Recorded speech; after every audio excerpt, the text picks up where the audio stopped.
and welcome to the Book Club Review. I'm Kate. And I'm Laura. If you love book clubs like we do, then stay tuned. Here's what we've got coming up. This year, The Sellout by Paul Beatty won the Booker Prize here in the UK, but did our book club judge it worthy? We also discuss Hillbilly Elegy by J.D. Vance. Subtitle, A Memoir of a Family and Culture in Crisis. And we meet a man from Norwich whose book club has a novel way of ruminating on their subject matter. We start off getting a little bit tipsy, then we read and reflect on the book, and then we have 20 minutes of complete silence where we just do whatever we do in complete silence. That's all coming up here on the Book Club Review.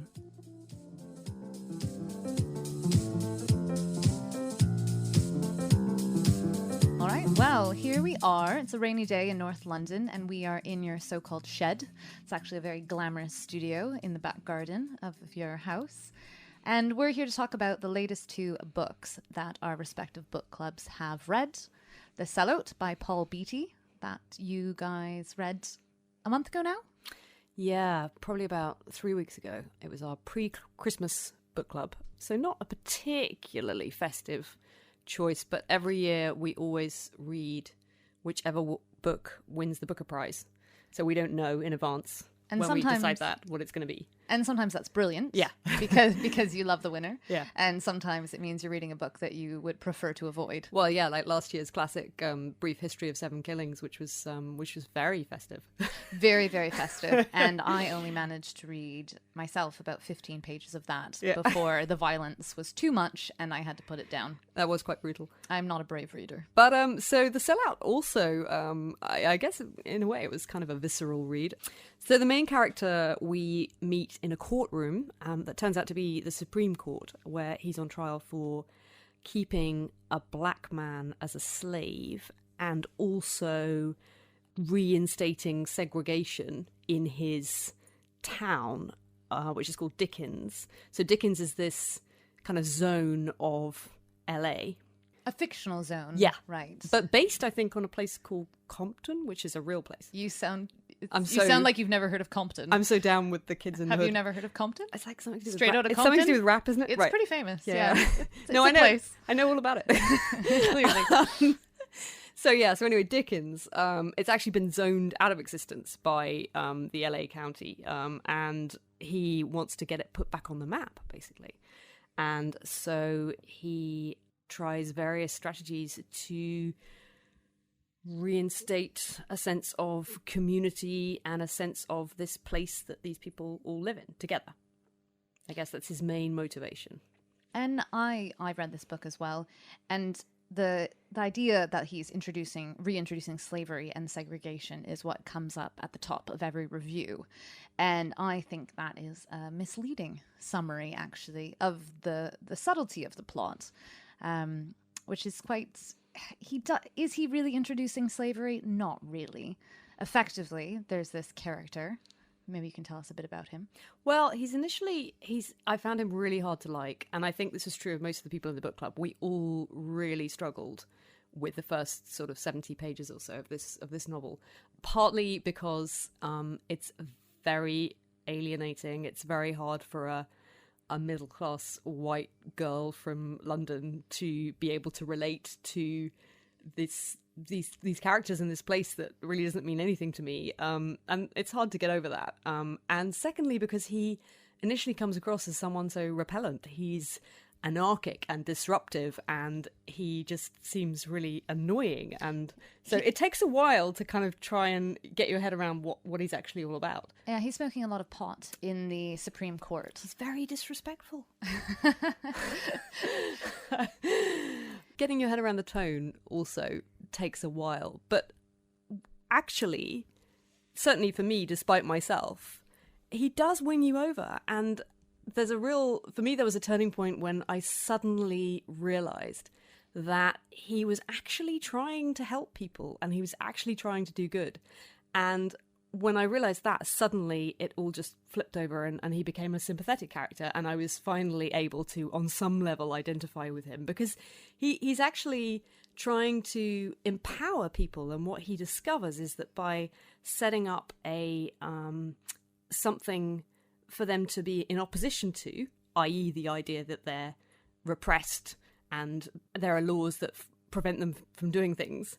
And everyone's obviously outraged about this, but actually what happens is that unites them as a group, and they start fighting against that, and they start trying harder and doing better. And so almost despite himself, he discovers that this weirdly reintroducing racial segregation actually has this incredibly empowering effect on the black community that he's a part of and that he wants to help. And one of the things that he does, the first thing that he does, I think, in terms of reinstating segregation, is he adds on an addendum to the sign in his One True Love's bus. His One True Love is a bus driver, and kind of with her involvement, he adds on an addendum to a sign which effectively says reserved for the elderly, the disabled, and white people. That's right. And he puts it up there as a bit of a joke, I think, initially, when they go on this wild party within his One True Love's bus. And but then it's left up there, and that's what gives him the idea that actually somehow instituting segregation again leads people to feel a certain sense of pride in their community and in and of themselves. Exactly, and that the bus driver, she finds that they start behaving a lot better and treating her with more respect, and her bus route becomes more of a kind of pleasurable thing for her. And this all sounds ludicrous. It's incredibly hard to describe this book, and I think that's one of the problems with the reviews. One of the reasons I perhaps didn't want to read it is that the brilliance of the language and the subtlety of the satire is very difficult to explain and to distill for someone who isn't actually reading the book. And so even as we're trying here to really sell it, I should say I loved the book, but like you, I did struggle for the first maybe 80 pages. And it wasn't until the main character's father dies, and he seems to come a bit more into of himself, not least because his father was an academic who subjected him to ludicrously damaging, psychologically damaging trials. That's right. So that, for me, that was kind of the turning point, was this relationship with his father, who is this sort of famous sociologist who basically conducted psychological experiments on his son at quite a young age. And these are described, and it's very exaggerated. And in its exaggeration, it's actually hilarious. And I think that was the first point where, almost despite myself, because I still hadn't really, I couldn't honestly have said I was enjoying the book at that point. And almost despite myself, I just laughed out loud. And then I was like, wow, this is funny. Suddenly realized it was funny. And it kept doing that. It just kept surprising me by making me laugh. And you know me, nothing makes me laugh. Nothing makes you laugh. I kept feeling like I was missing a lot of the humor, and that wasn't the fault of the authors in any way. It was just that we did not share enough cultural, what's the word I'm looking for? No, I couldn't agree more. Reference yeah, points. Exactly. So much of it it's so embedded in this very particular, very specific sense of cultural identity, and a lot of the references. There's a ongoing subplot, a character called Hominy, who's absolutely brilliant. He's hilarious, but his thing was that he was the single black character in a series about a gang of children called the Little Rascals. They made sort of 230 films, and he was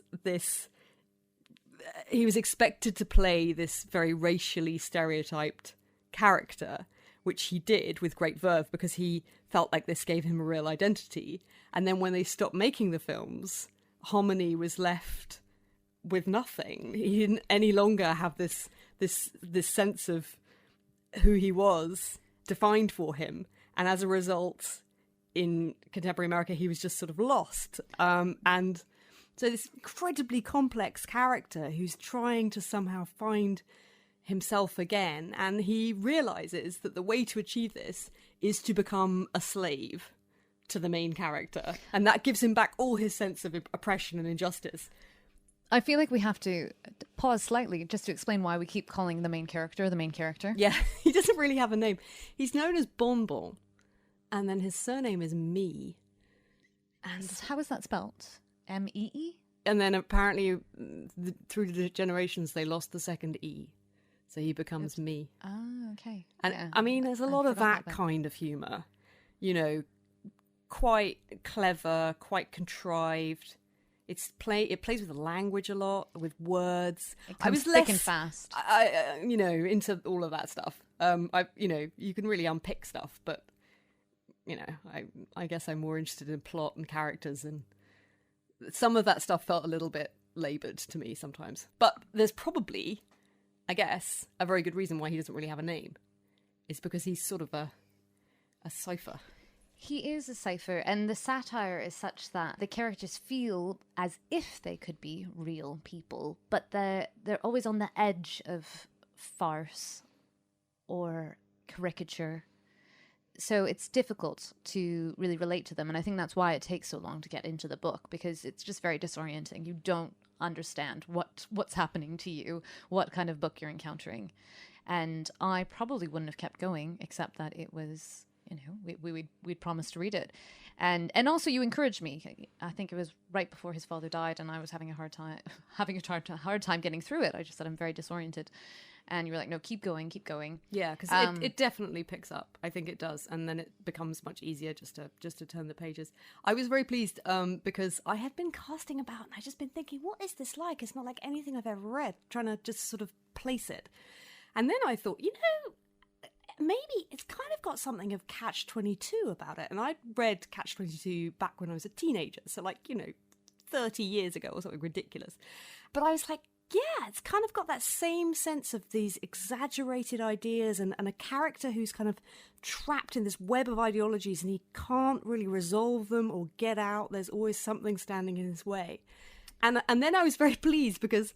as the book goes on, he actually specifically refers to Catch-22 at the end in the course of the novel. And I was like, and I was so like, yes, I've nailed the So references. I've never read Catch-22. You've never read it? That was a long pause. I have never read Catch-22. I'm a bit shocked by that. You should read it. It's good. So wrapping it up, what did the book club make of it? People struggled with it initially. Almost everybody came around to it, and most people, I think, enjoyed it, and it was a very good discussion book. I felt like it took all of us to a place where we were maybe questioning assumptions that we had. For example, the very fact that our book club is entirely made up of white middle-class Londoners of a certain age band. I mean, I've never stopped to wonder how ethnically diverse our book club is, but this really made me notice that, and I was just like, I wonder how our discussion might have been different if we had one of us had been black or Asian, or would that have influenced things? Maybe it wouldn't have. I don't know. Or if anyone had been American. Yeah, exactly. That would have made a big difference as well, because I think there is so many layers of meaning and subtext to this that Americans would really understand in a way that you're kind of aware of them, but it's just hard to really unpick them in the same way and get the same sense of them. But yeah, so as a book club book, I think we would probably recommend it. We gave it medium high score, about 65. Which I find really low, because I think this is a brilliant book. And I'm very glad it won the Booker Prize. I often am skeptical of when the judges come out and explain why they chose a book. I don't know. I just never quite buy into their reasons. And perhaps it's the contrarian in me that I'm always slightly skeptical before I read the Booker Prize winner. But once I got into it, I love this book. And I can see very much that there would be a lot to discuss and a lot to bite into. So consensus is you should read it, and it makes a great book club book. Yeah, definitely a good book club book. Well done, Booker. For once.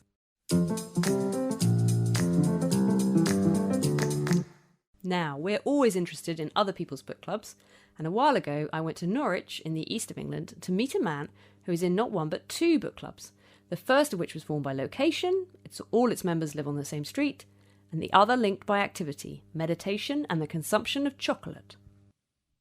I'm Howard, and I live in the middle of Norwich, inside the city walls, and love it here. Tell us about your book clubs.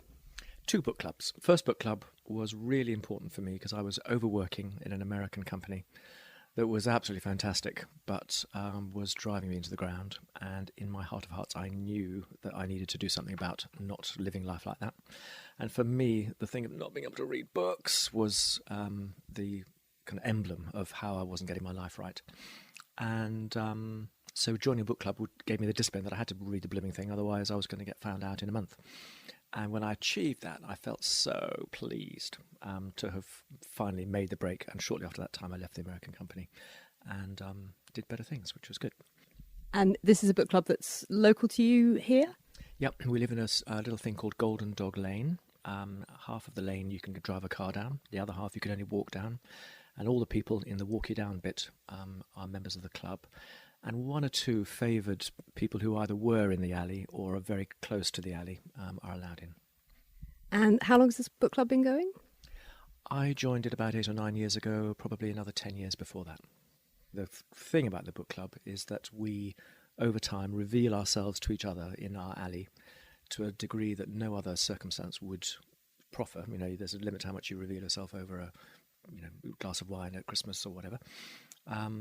And month by month, the book club draws stuff out of us that enriches the quality of our relationship. When I was first married, we lived in a tiny village in the Himalayas, and we were 3 days' walk from tarmac.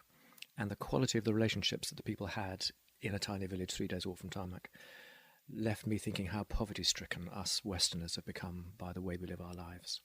And so for me, the book club represents something of that recovery of what I know can be good neighbourly relations that I experienced in Nepal. And what are the actual mechanics of your book club? How does it work? We all go out to a Spanish restaurant every time the book club list runs out, and we have a meal together and we choose our next books. And then after that, it's I don't know why we do it. The person who chooses the book isn't the person whose house we go to. So for some reason, if it's my book, it's somebody else's house, and vice versa. None of us have to go very far because it's just down the alley. Yeah. And one bottle of wine, and that's it. Sit down and get going. What's the book club list? What is the list? Well, just which books we're going to read for the next 6 or 8 months. So you plan ahead, you'll collectively come up with a list of titles, and then you'll work your way through those before you meet to come up with new ones. So that's lovely. All right. How else does one do it? Oh, well, because for us, the discussion about what to read next is actually always one of the really enjoyable parts of the evening. Like, to us, that's a kind of always a sort of significant moment where we have a lovely time planning what we're gonna look at next. So it's really interesting. I feel the same. Like, how else would you do it? But that's a good idea. And what's the? Are you kind of an even split between men and women, or is it skewed in any? No, I was the first bloke. It was fantastic. You're the only man. Another one came and competed with me, but no, I began as the only man. And are you aware of a difference in perhaps the way that men and women think about books, like to talk about books? How does that strike you? Yes, I am aware of a seam of feminist dissatisfaction, the injustices of the causes that feminists espouse, more present amongst more of them than I was expecting. Tell me about your other book club. The other book club is just a project, an 18-month project, and it's a combination of a cheese and wine party and a book club and a period of silence for 20 minutes, because it's reading one each month of the Revelations of Divine Love by a 14th century mystic called Julian of Norwich, who has the credit of writing the first book in prose in modern English. And what are the texts? What's reading that like? Oh gosh, weird as anything. Julian had a near-death experience, and in that near-death experience in 1374, she had hallucinogenic visions, 16 of them. It's an 18-month project because we don't meet at Christmas or in August. And then she went and became a hermit. It's called an anchorite in those days, and lived on her own. She reflected on those visions and then wrote a book 30 years later saying what she had learned from them.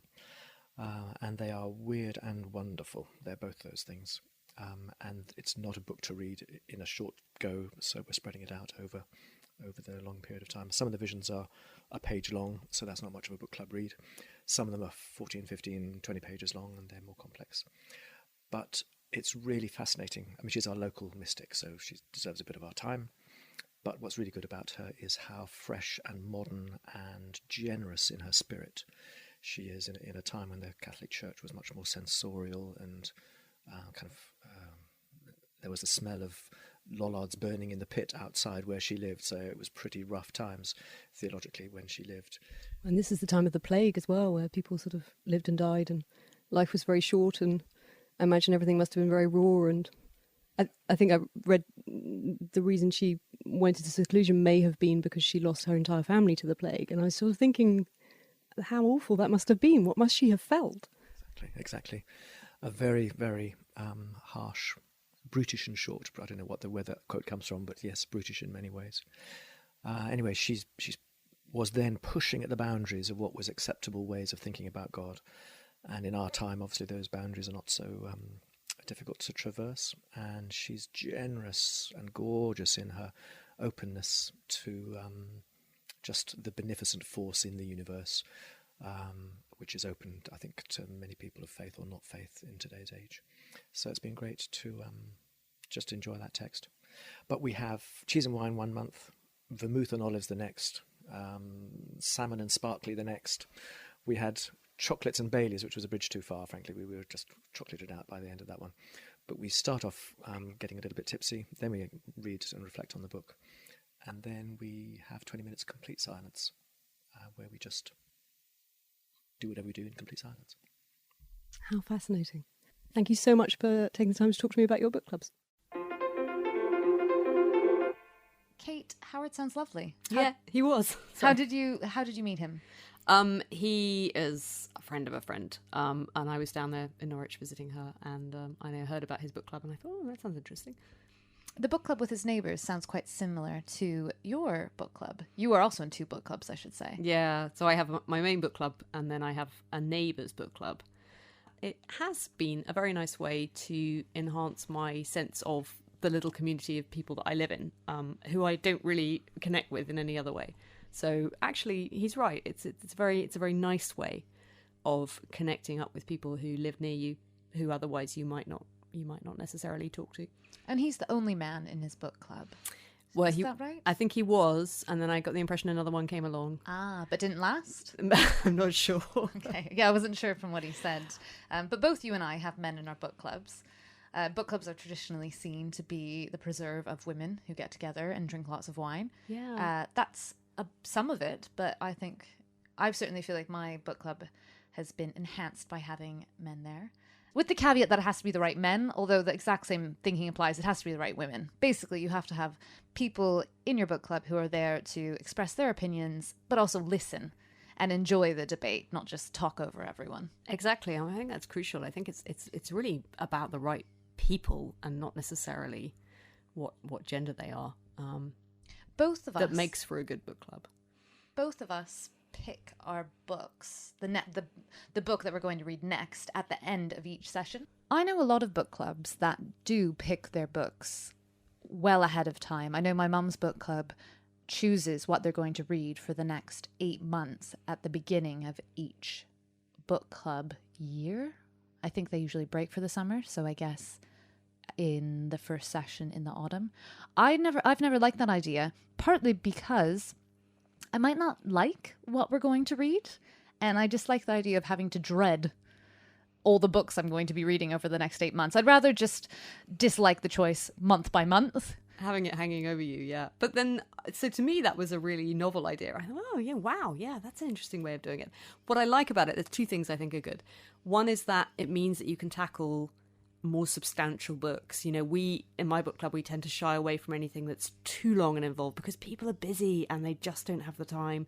And when we do things like that, I just find people don't really manage to read it, which is frustrating. But with Howard's system, if you know that Middlemarch is coming up in 6 months' time, you can kind of have it ticking over in the background, and I thought that was really nice. And also, I just love the idea. How fun must the planning meeting be, you know, where everyone's kicking around all these ideas, and that, to me, would be really great. Just that one session where you've got to choose and plan ahead. Do you think you steer the choice of each... do you think you steer the decision that your book club makes each month? Because I am conscious of steering that decision, perhaps in a quite obvious way. Basically, it's my book club, I organize it, and I don't really want to... If I don't really want to read the book, I'm probably going to say, yeah, interesting, let's keep thinking. Do you do that? No. No? Okay, you're much better than me. I respect the will of the members. Do you? Well, yeah, because for me, the reason I'm in it is I don't want to read what I want to read. I want to try and read what other people are suggesting. And I'm open to reading other things. Don't get me wrong. I don't suggest the book every month. It's just if someone suggests a book that I know I'm not going to enjoy, then I might just keep the conversation going. I think it is a very good tip to anyone who's thinking of setting up a book club or wants to run a book club to suggest to your members before they come to a session to actually have a little think about things that they might want to read for the next one, because it's true that in that moment your mind does tend to go a bit blank, and actually that amazing book that you read a review of in The Guardian 2 weeks ago suddenly completely escapes you, and then often you end up choosing something that's maybe not so interesting just because no one could really think of anything at the time. So I think it's good to encourage people to keep a note if they come across something they think might make a good book club book, and then when you have that discussion, you've got some really good choices, because there's nothing more fun than debating, and picking something from a list of really, really good choices. I quite like the idea of 20 minutes of complete silence. I am someone who likes a bit of peace and quiet. However, I suspect that creating 20 minutes of silence after much food and wine has been consumed would be a challenge for most book clubs. It doesn't seem to be so for Howard. Yeah, I find it quite hard to imagine what that must be like. But what I did like was the idea of having a sustained interest in a single work and a single writer and coming back to that again and again and again. And I thought the depth of engagement with that would probably be very, very interesting and rewarding. I also like what his book club are very good at, both his book clubs in a sense, is a sense of place. He's very connected to the town that he lives in and the area of East Anglia that Norwich is set in. And there were several things that he mentioned that they'd read, which were books about the place that they were in. There's one, there's a railway station called Buckingham Car. It's just outside Norwich. And it's distinctive because every evening, just as the day turns into night, about 30,000 crows come to roost. And he's been there to witness this. There's a little group of them that went because they read this book, which is called Crow, which is about crows and their habits. And it's, sort of classic nature writing. But I very much like that idea that, it's not just even about getting together to read books, but actually, why not read something that's actually connected to the place you live in and is going to enrich your experience and understanding of your immediate environment. I kind of thought that was a really nice idea.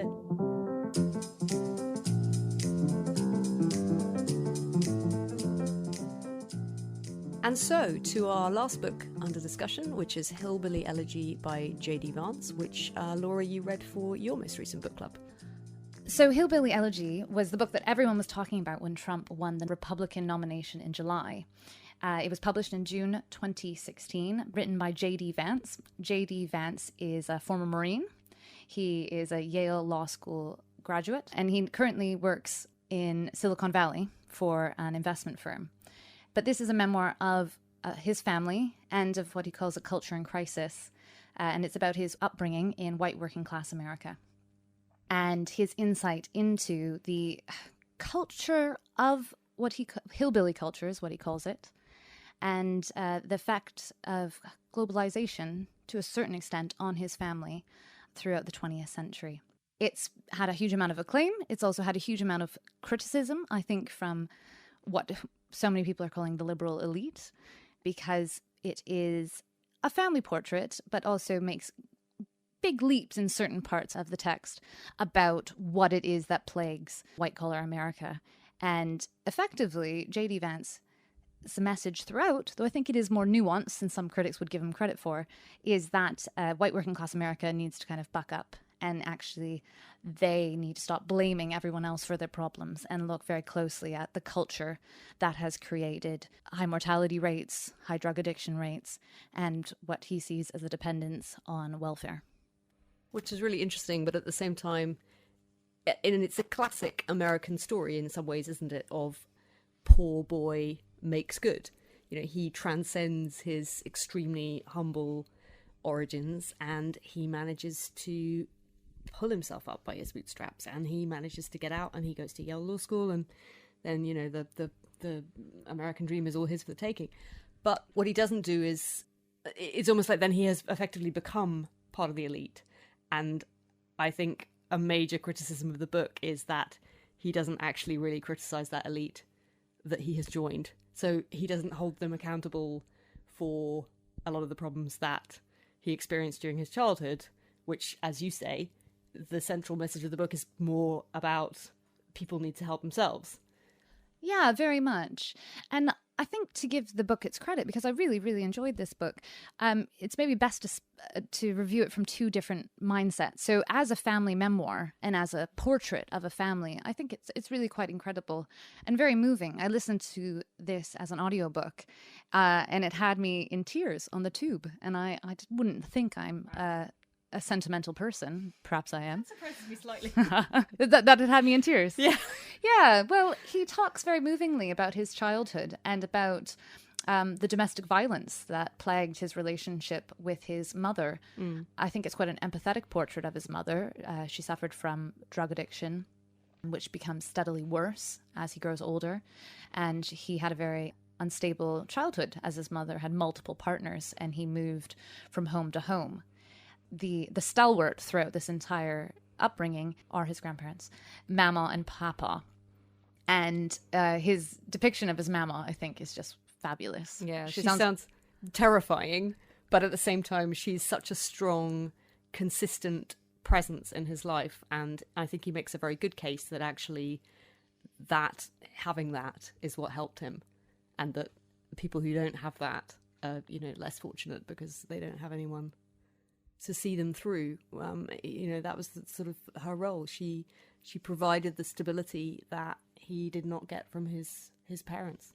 And this book has been held up as offering insight into where white working class America is coming from when they've turned to Trump. And you can see how someone like an outsider. Well, it's interesting. I wonder if Mama would have voted for Trump.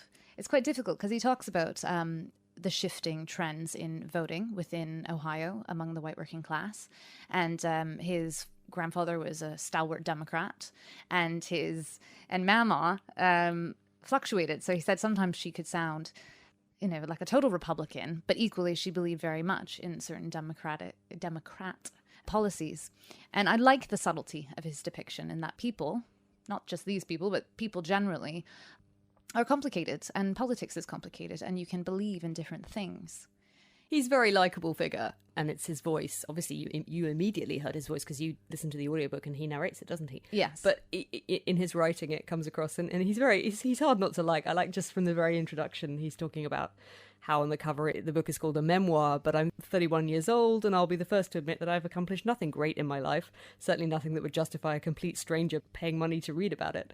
I haven't started a billion-dollar company or a world-changing non-profit. I have a nice job, a happy marriage, a comfortable home, and 2 dogs.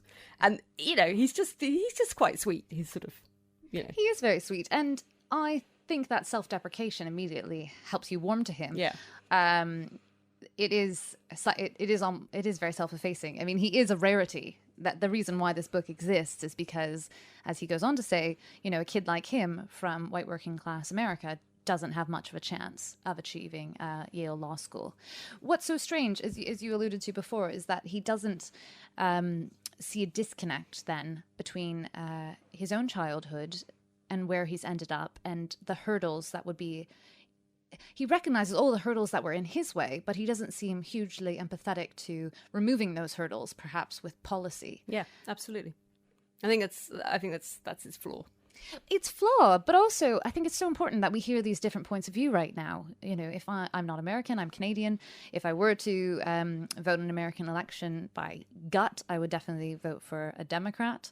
But I very much appreciate exposure to a highly educated, very empathetic, very thoughtful individual's reflections on his upbringing and insight into his politics. I wanted to know more, quite frankly. I wanted to know more about if he makes quite clear that he doesn't think that welfare necessarily helps its recipients. But what does he think about healthcare? You know, his mama at one point can't pay for her health insurance, and he luckily is in the Marine Corps and earning a small living at this point, but he shells out $300 a month to finance her healthcare. Now, that wouldn't be necessary in the United Kingdom, where we have the National Health Service. It wouldn't be necessary in Canada. And yet, it doesn't necessarily come out in this book so much, but in everything else I've read, he's a staunch Republican. So, but perhaps more nuanced. I mean, this is important. We need Republicans who have different views, and I'm sure there's plenty of them. I think generally the discussion has everywhere, perhaps certainly here in the UK with Brexit, the discussion has become quite polarized, and the more that people can talk across the divide, the more nuanced the conversation will be. What did your book club make of it? So one of my friends in book club said she really enjoyed the book, but then when she realized that he was a Republican, she sort of went off it a bit, and then she had time to reflect on that and wondered if she had been a bit too harsh, and that's part of it. By God, I think she's very, very liberal and thinks that Republicans are evil, and that's clearly not the case. And that's why I think it's an important book more than anything. A lot of people also enjoyed the first half more than the later half. And I think that speaks to it being a very moving and compelling family memoir, even as his conclusions about culture and socioeconomics are woven into that narrative. Once he gets to the Marine Corps, it becomes slightly less interesting. There's a few moments, but most people just very much enjoyed the first half. I was surprised that not many people were as moved as me. So maybe that's just something to conclude on, is that, in fact, I am very sentimental, it would appear, and can be moved to tears on the tube by the story of a childhood trauma. And so overall, though, it was a good book club book? I think it's a great book club book. I think it's an important read for people who share Vance's politics, and for people who don't, and people who share his upbringing and people who don't.